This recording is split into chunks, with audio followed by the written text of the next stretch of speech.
Hello, and welcome to our 6th edition of Ed Talks, quick session talks that will focus on economic development and recovery for our regional business. Thank you all for attending today. The Rockford Area Economic Development Council has recognized and reacted to serve our region in the best way we can to support our community efforts to recover, respond, and reimagine how our local business manufacturers can successfully re-engage our economy. Please take time to reference the RAEDC website for additional reopen support and direction. As we look to the future, we at the RAEDC, in collaboration with the Rockford University and the Peary School of Business, have been hosting free conversations. These conversations will focus on the economic development issues we face amid this pandemic, with the purpose to provide expert guidance on how to adapt and overcome those issues. Today's topic is entrepreneurship, intrapreneurship, and innovation. Today, Dr. Just will explore what it takes to become these things, the differences of each, as well as evaluating the importance and determining where innovation fits in to all of these aspects of business. Here's a little bit about our new presenter and speaker, Dr. Just. Dr. Just spent over 2 decades working in a range of positions for various million and billion-dollar enterprises. In 2004, she launched a consulting practice that focuses on helping entrepreneurs and small business owners set strategic goals and devise action plans. She is an associate professor of leadership in the Peary School of Business at Rockford University, as well as the director of the degree completion programs offered in the evening. She has been teaching for over a dozen years, and most recently, her teaching and research has been focused on entrepreneurship, generational differences, and leadership. Dr. Just holds a PhD in industrial and organizational psychology from Capella University, a Master of Arts in Industrial and Organizational Psychology from the University of New Haven, and a Bachelor of Science in Business Administration from Albertus Magnus College. In addition to her current academic accomplishments, Dr. Just is pursuing another doctorate from Vanderbilt University in Leadership and Learning Organizations, and graduates this program in December of 2020. Before we get started, at the end of the presentation, Dr. Just will answer your questions. Please submit your questions through the chat box function. I will read those questions to Dr. Just at the end of her presentation. And now, with great pleasure, I would like to introduce Dr. Renee Just. Dr. Just? Thank you so much, Jared. And thank you, everybody, for being here. It's great to be here, and I'm honored that I was invited to be a part of this amazing program. And unfortunately, you can't see me, but hopefully you can see some of the information I'm going to be talking about, and then we'll have a conversation. So for the next 20 to 30 minutes, I hope to impart a few tidbits as it relates to entrepreneurship, intrapreneurship, and innovation. Some of these words are often used in general terms, and other times they're used without envisioning where we might fit into all of this. So what I would like to begin with is talking about innovation, because it is everywhere, it is in all aspects of our life. So simply stated, innovation is really the capacity to quickly adapt, being nimble and adopting new innovations, be it a product, process, strategy, organization. So there's a continuum for innovation, and it goes from radical to incremental. And what I want to do is look at these 2 examples. So the one on the left is one of the very, very first models of a cell phone. And while it resembles what we refer to today as carry-on luggage, this was innovative on the scale of being radical. And radical is really a disruptor this is clearly radically changed communication as we know it today. The other photo is an iPhone 11. And while the two pictures are radically different, we didn't go from a carry-on piece of luggage model to a slim, powerful computer that fits in our pocket overnight. Each iteration was incremental, and over the decades, this is the variance in where we are. So if we take the iPhone, or it could be Samsung, each time Apple comes out with a new model, it is in fact incremental because they're changing or upgrading, sometimes ever so slightly, to the model before it. So let's consider some innovators, some drivers for innovation. There's a number of options here. There's many things that can drive innovation. Organizationally, your competitor may have advanced their product or service, and this is forcing you to re-examine your current strategy. Depending on your industry, OSHA regulations may have shifted, causing you to shift and innovate. Your industry as a whole is shifting, or you've identified trends that are motivating you to innovate. All of these drivers that you see here do not need to be present to innovate. Sometimes it is as simple as the desire to stand out and pull away from your competition. So let's take a look at a couple of well-known organizations who found success through innovation and standing out.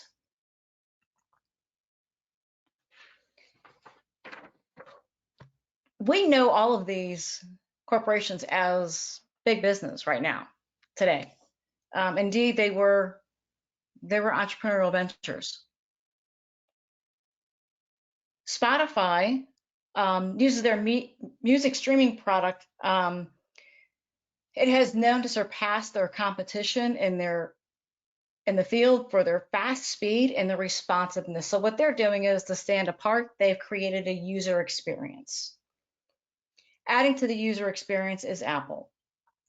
They've built an innovative ecosystem of products that work together seamlessly with the goal of creating that superior user experience. So for innovation for Google, they have a 20% policy. And what that means is that each employee can spend 20% of their time on the clock working on side and innovative projects. As a result, Gmail was born as one of these innovative projects. McDonald's, we might know it and refer to it as a well-oiled machine because McDonald's is McDonald's.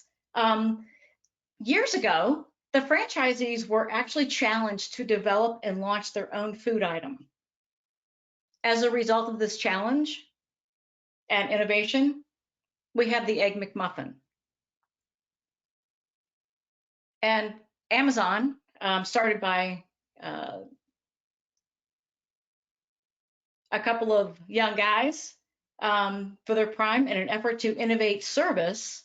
Depending on where you live, if you're close to a major metropolitan city, you can have your items in as little as 2 hours.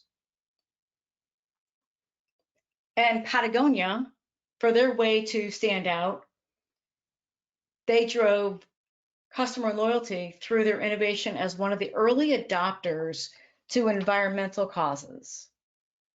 So these are just a couple of examples of how organizations were thinking critically and trying to be nimble and stepping away from their competition and setting themselves apart.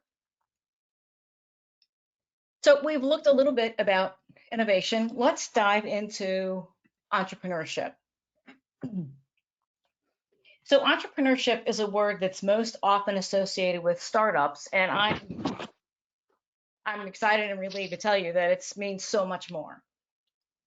So if you just look at a couple of the words on here: open, confidence, act, passionate, positive, motivated, action. Those words don't necessarily lend themselves to the fact that if you possess these traits, that you're going to have a startup. So there's a definition that I particularly like. Muhammad Yunus is a very well-known social entrepreneur, and he really makes it very simple that we're all entrepreneurs. You know, think about centuries ago, we were in caves and we were all self-employed. We were hunters and gatherers, feeding ourselves, raising our families. That's where it all began. Then we became more civilized and evolved. And somewhere along the line, according to Yunus, we kind of forgot that we were actually entrepreneurs at our core. So Yunus is taking us back to when we were in caves. So let's just look at a little bit of the history so we can get a feel for all of the amazing entrepreneurship through time, because many people just think about it as the recent past couple of decades. So self-made man, yes, we were in caves, we were hunters and gatherers, but also America is referred to the land of opportunity. So when our continent has attracted immigrants primarily, or in the early days, from the British Isles and Northern European nations, really allowing people to reinvent themselves. So reinventing themselves is the whole process of entrepreneurship, if you will. An entrepreneurial nation, the first industrial revolution, came some constitutional protections, patent laws, and we started to see an increase in more formalized innovation. Really the pinnacle of entrepreneurship, if you will, is this era with the second industrial revolution. Big things happened here. So we turned ore into steel. We have telephones, we have light bulbs, we have Henry Ford. So that was a crucial era. And if we continue on to the inter and the post-war, we saw some of these smaller business merging with larger business. We went through the Great Depression, and then there was economic growth following World War II. And we're considered today, this is really kind of the final stage of the major history milestones, which is the knowledge economy. So here we saw in the mid 70s to the early 90s really was the technology boom. And you were something if in the 80s you actually had a computer in your home. So we also saw this as a path towards service and a knowledge-based economy. So here's a little history, and let's look at the next. So anybody can be an entrepreneur. Practice, have a mindset, and creating something new. And through history, we've seen examples of how this evolves and how this takes place. So really what I want to focus on here is number 2. And I express to students and clients alike that entrepreneurship is absolutely a mindset. And we're going to talk about mindset here. So Carolyn Dweck is a well-known author of mindset in her books and her research. And what she has shown is that we can change our mindset, not only as an entrepreneur, intrapreneur, or innovator, that it's critical that we actually understand our current mindset in our everyday lives. So for so many things, we all have a default setting. We may be able to maneuver freely in between a fixed or a growth mindset, but we have a default setting. And the lens that we're viewing life through impacts everything that we do, that we attempt, and that we accomplish. So we can just take a couple of these. So a growth mindset, we're viewing challenges as an opportunity. Somebody with a fixed mindset may shy away from a new challenge. You know, let's face it, receiving feedback and constructive criticism sometimes is a hard pill to swallow. With a growth mindset, you kind of do that deep gulp and you start to reflect and jot down your notes and what did I do well? How do I get more of it? What might I change?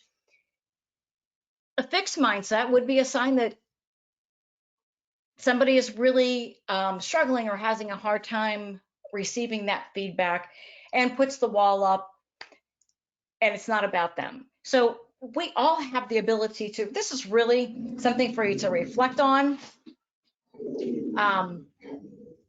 because this can,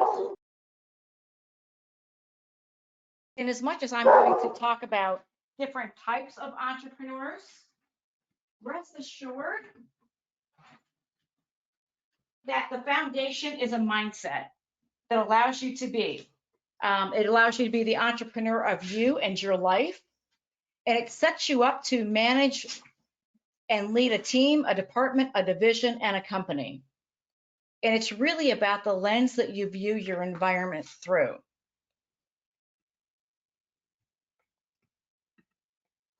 So I'm challenging you to get out of the box and flip the lens that you are looking through.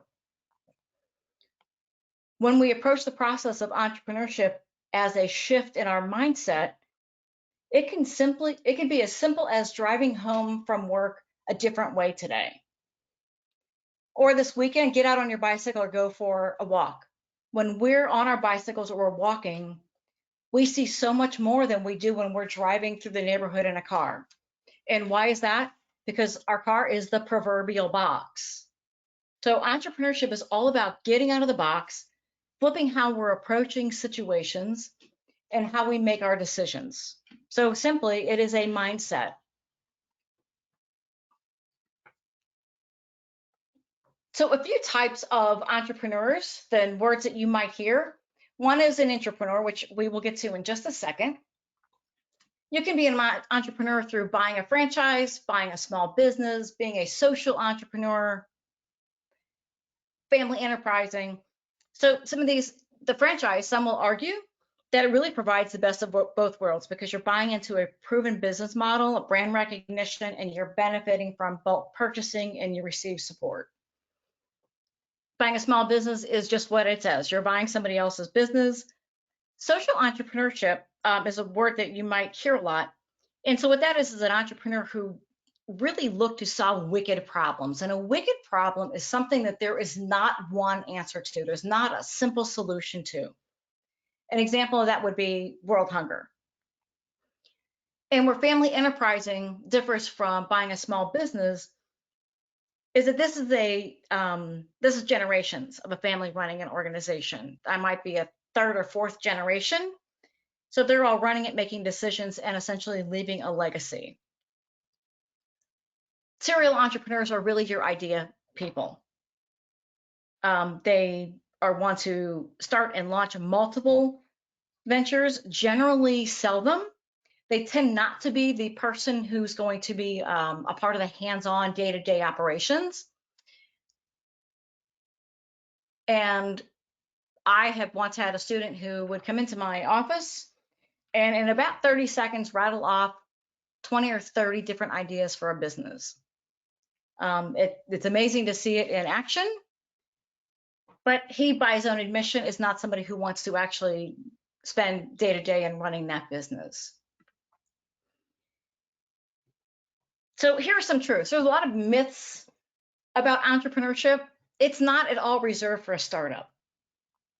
This term startup really became vogue in the 90s with the dot-com bubble, and there was a lot of web companies that were born. That's not necessarily what an entrepreneurship definition would be. There's not really a special trait of personality traits, and researchers have actually moved away from the traits perspective and now look at how entrepreneurs think and act. Entrepreneurship can, in fact, be taught. Sometimes it is simply giving individuals permission to flip the lens, get out of the box, and start challenging that creativity and that innovation, and asking, how can you be the entrepreneur of you? Entrepreneurs are actually very, very calculated risk takers, and they assess ahead of time what they're willing to lose. And they collaborate a lot. Community plays an important role. They draw on shared experiences. They're open to test new ideas with colleagues and with target customers. And when I say that entrepreneurs act more than they plan, don't get me wrong, they plan. but they don't spend all of their energy reimagining and reanalyzing their plan. They connect with investors and potential customers. They generate buzz around their product, their service, and they start building a strong network. And it's really a life skill. Again, it's a mindset and it's a life skill. It's think, approach problems in a specific way. Acting to adapt to new conditions and identifying new opportunities. So if you'll notice, the definitions are the same but slightly different. So entrepreneurs notice opportunities, take initiative, and mobilize resources. Intrapreneurs do the same thing, except they do it within larger companies and they contribute to the innovation of the overall firm. So an entrepreneur, somebody is in an organization and who turns ideas into profits. Essentially launching a business within a business and using somebody else's money to do that. And not every employee is going to go to an organization and be an intrapreneur and develop a new product or a service. But if you just think about service companies that are coming out with new products, that's somebody inside with an entrepreneurial mindset thinking about, how can we do this different? How can we make this relevant? How can we meet our customers where they are? That's innovation. And from higher education, I can speak to the fact that with all of us, no doubt, and all of our industries, when COVID hit in the spring, it forced everybody to be nimble and to be innovative. And how do we adjust? How do we adapt? And how do we meet customers where they are? That's an entrepreneurial mindset, and that's an intrapreneur, because we're all in organizations trying to accomplish just that. So not every organization is going to be intrapreneurial.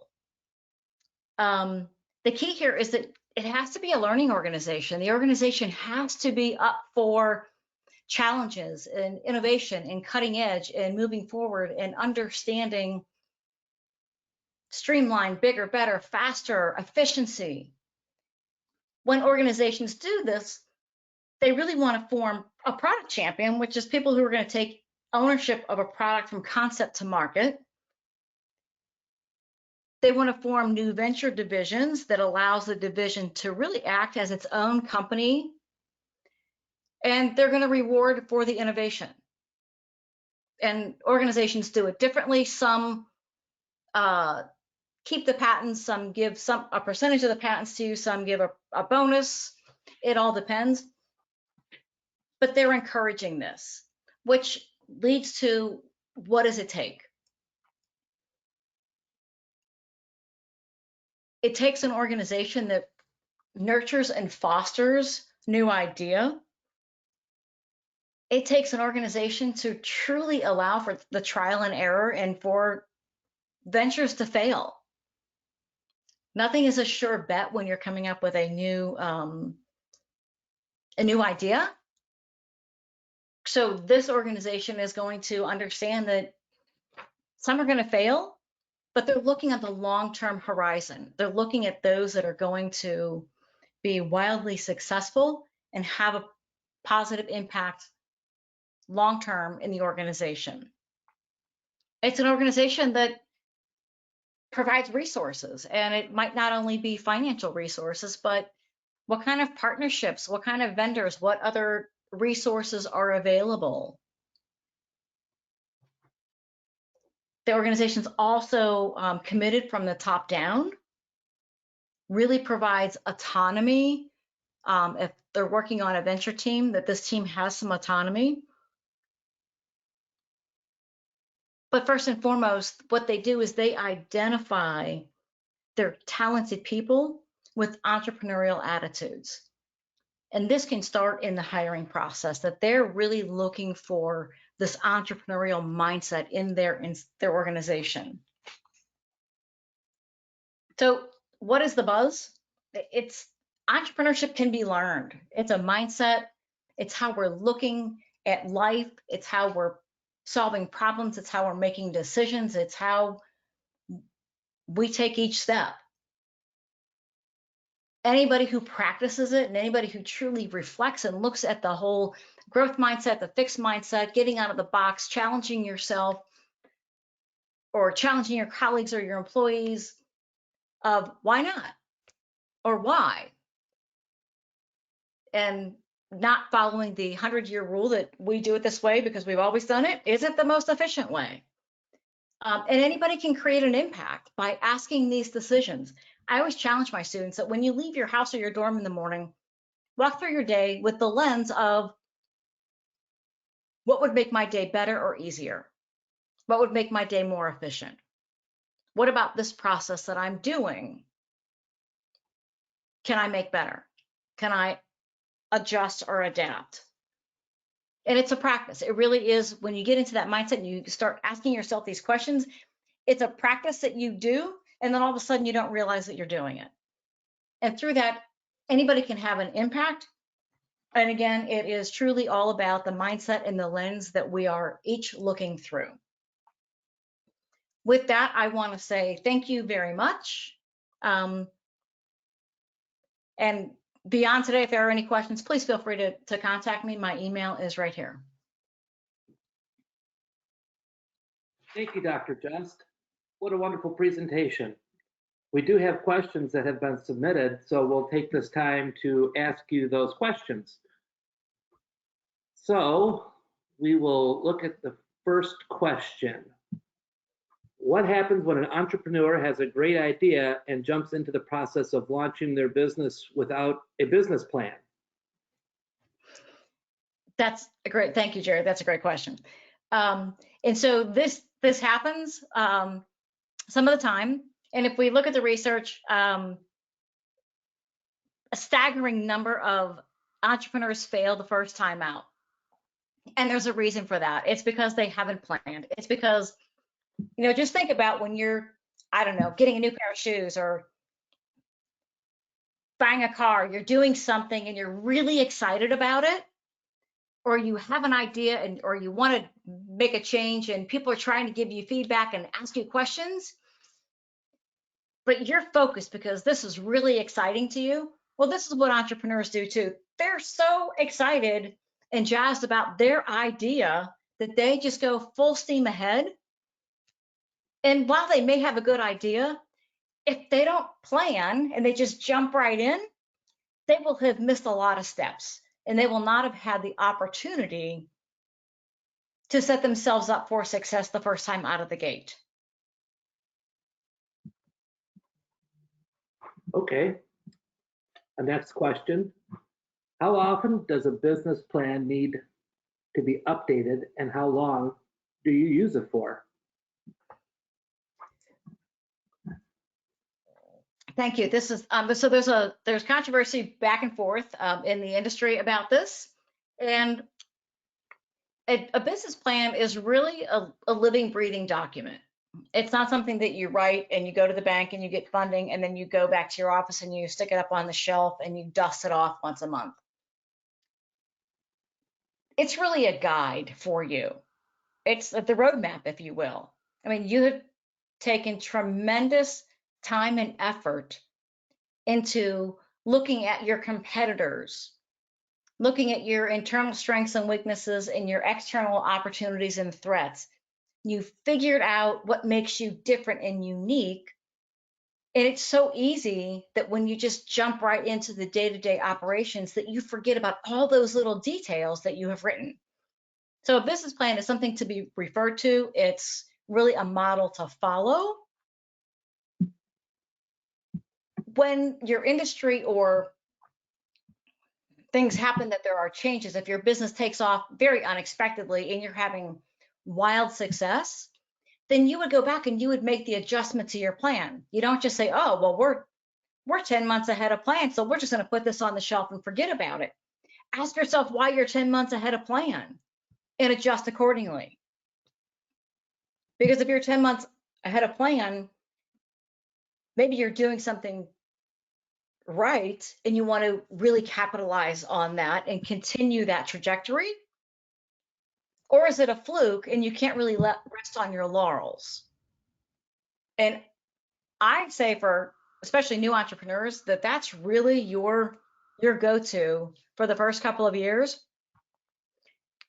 And then you revisit it. It becomes a part of your strategic planning, and you pick initiatives out and you revisit it with 5-year increments. Thank you. Here's another good question. What if I want to be an entrepreneur, but I'm more comfortable with a little more certainty in my odds of success? Okay.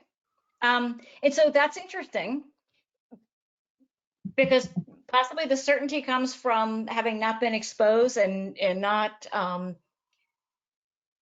really understanding that you have a lot of control in it. And maybe some of the uncertainty is because somebody's going by the older definition of it's related to a startup, which for a lot of people elicits a stomach ache, if you will, because that is very risky. So if you have a great idea and you can, start exploring, talk to some people, talk to those who are already doing it in the industry. And if you want to be an entrepreneur, but you don't have that new idea, you can buy a business, you can purchase a franchise, or again, I'll go back to an Intrepreneur, that if you're in an organization, maybe you simply need to find an organization that allows you to kick into gear that entrepreneurial mindset so that you can have that experience as an entrepreneur within the organization and create a win-win, because that's really what an entrepreneur is creating a win-win. So there's different avenues, but I would ask, what definition are you working from? And if you flip your mindset and you start looking at some different ways of approaching it, now are you comfortable with the startup, the actual starting a brand new something? Do you want to be your own boss, purchase a business or purchase a franchise? Or if you're in the organization, maybe you just simply need to shift who your employer is and go to one that really fosters and nurtures that whole entrepreneurial venture mindset. Thank you. Mm-hmm. This is a good question as well. These are all great questions. Thank you, everyone. Here's the next question is, can I learn to be innovative? Absolutely. And you can start with not even business-wise, be innovative in your own life. What can you do different? Sometimes, really, when I said it's about the driving through a neighborhood in a car, you're in a proverbial box. Get on your bicycle, go for a walk someplace you haven't walked. When we are challenged,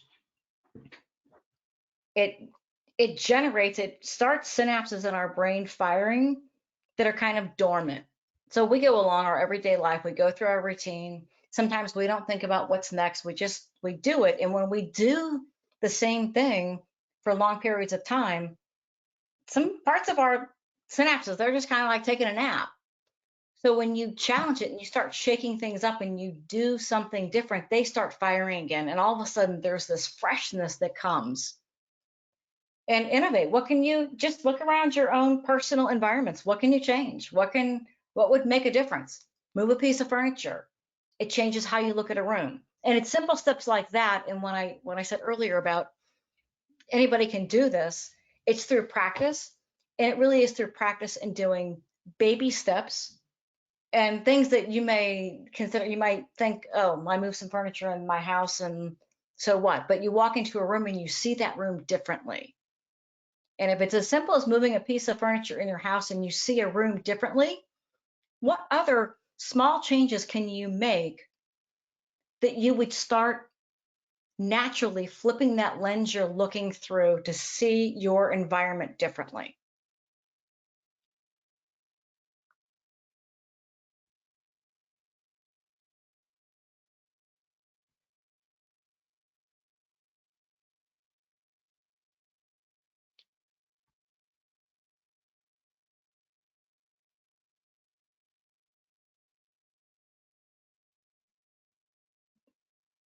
Did I answer your question? Terribly sorry, I had the mute on. Yes, thank you so much. And we do have, I just we want have to make another sure that I wasn't kicked out or something. Yeah, no, it was the dang mute button gets everyone, right? So Yeah. here we have another question. The next question is, how can companies transition into an entrepreneur mindset when some of the leaders are afraid to fail? Great question. That's awesome. Yeah. So by coming up with a solid plan. So leaders are afraid to fail because at the end of the day, they're looking at it as their job on the line. It's going to reflect poorly upon them. Do your homework. Create a business plan. Whatever product or service you want to innovate on, do the research and really write a proposal, a solid proposal.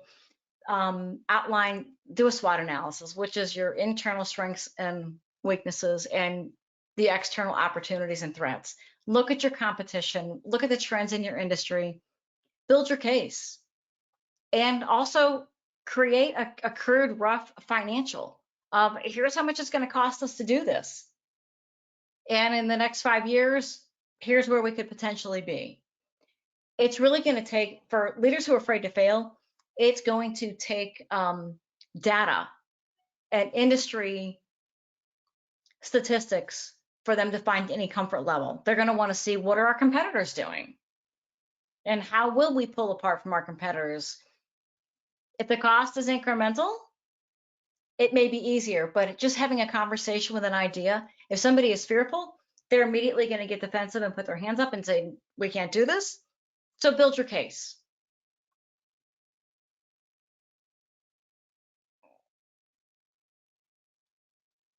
Thank you, Dr. Just. Thank you for with all the questions we have for today and for today's presentation. So thank you for your excellent presentation, your strategies to help us understand what entrepreneurship, and innovation is, and how we can apply your mentioned techniques to our daily work and life. We all greatly appreciate your time and expertise. We are very fortunate to have you and the resources of Rockford University available to us all. Thank you all that attended. We hope you found value in today's presentation and you can take what you have learned here today with you back to your workplace. Just some quick housekeeping. We have some webinars coming up. We have a November 11th webinar on how the economic of the future is impacting us now with the Federal Reserve Bank of Chicago. And we have our next schedule, Ed Talks, November 19th. We're going to be refocusing your branding and marketing. For more information on these webinars and other RAEDC resources, please visit the Rockford Area Economic Development Council website. And please do not hesitate to reach out to the Rockford University for additional support and resources. We have a powerhouse of a university right here at our region's center point. Again, thank you all for attending today's presentation. Have a great day. Thank you.